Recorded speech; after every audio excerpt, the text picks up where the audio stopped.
San Francisco 49ers head coach Kyle Shanahan just spoke to local media and he gave a bunch of updates for injured players and guys who are and who aren't practicing. There are a couple surprises in here, so we'll talk about it. I'll give you all the updates from the press conference that just went down. Let's start right here with Jordan Mason. He is one of the names at the top of the list of 49ers fans having concern if he will be able to go or not in this game against the Chiefs because he had to exit against Seattle, didn't return.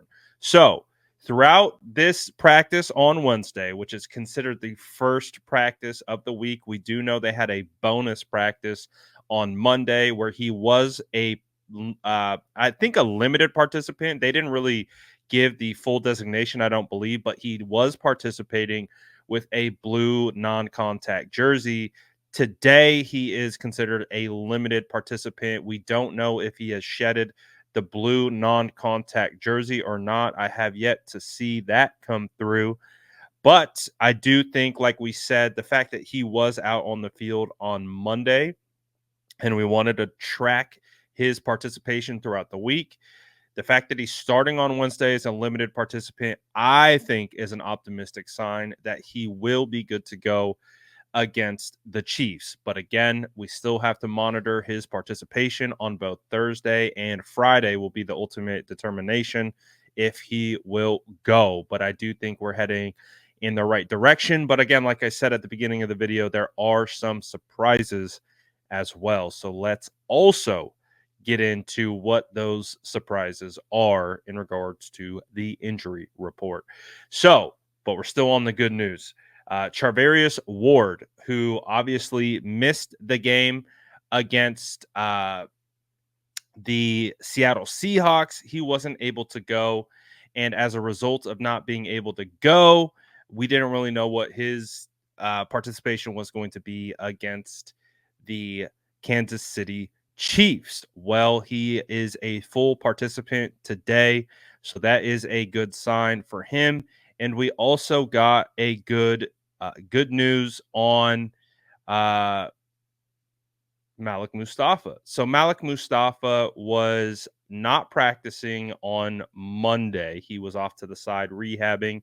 Today, he has been upgraded to a limited participant. So that's a good sign. Now, we do know the 49ers did sign Adrian Amos to the practice squad, veteran safety. So that kind of was like, do we have some issues with Malik and his availability? That remains to be seen. But the fact that he is now a limited participant today is a really, really good sign. But let's get to some of the surprises.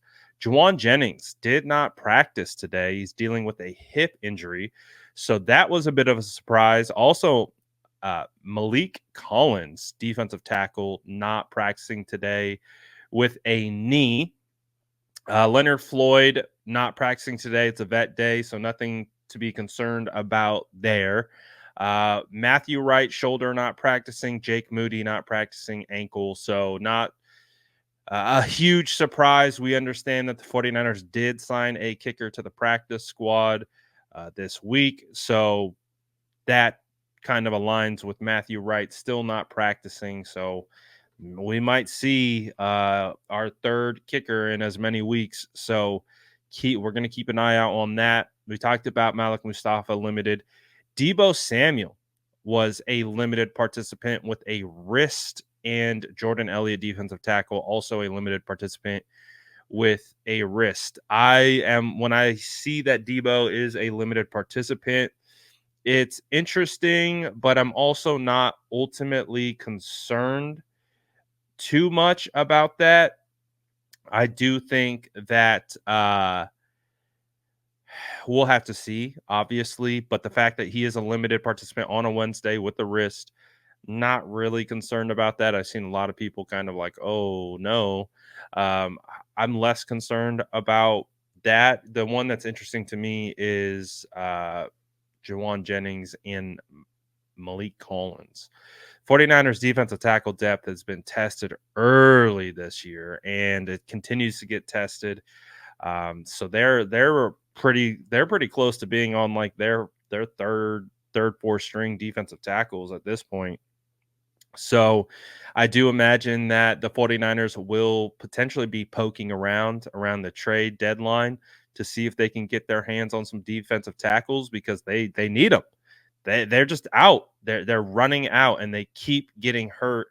And you need some guys on the interior for sure, especially if you want to have success in this league. So that will be something that we continue to monitor, and we will continue to uh, how we continue to see how the situation plays out. But these are pretty much the updates. I know a lot of questions have already came through on Ricky Pearsall. Although his window is open, my understanding is that he's not officially on the active roster.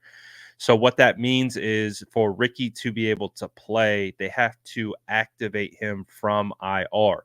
Right now, his window is open and he has 21 days to remain on this window with being able to practice, but not accounting towards the active roster. So I think with Ricky Pearsall, we're waiting and trying to see if the 49ers will actually call him up. And I do think one of the reasons why they haven't done that yet is because that means they have to make a corresponding roster move. They will have to cut somebody. And yeah, we don't know who that is. I'm sure you have some ideas of who the 49ers can let go. And I'm sure you'll let me know in the comments below. But I think that's kind of where the 49ers currently stand with Ricky Pearsall. I personally think getting Ricky out there versus the Chiefs would be awesome. I really do think that if you could get him out there, that would be a huge energy boost, for the 49ers. And I think that the crowd would feed off of it. I think it would just, again, understanding the circumstances and how crazy that situation was, again, that would be his debut in front of 49er fans. They've never seen him in preseason.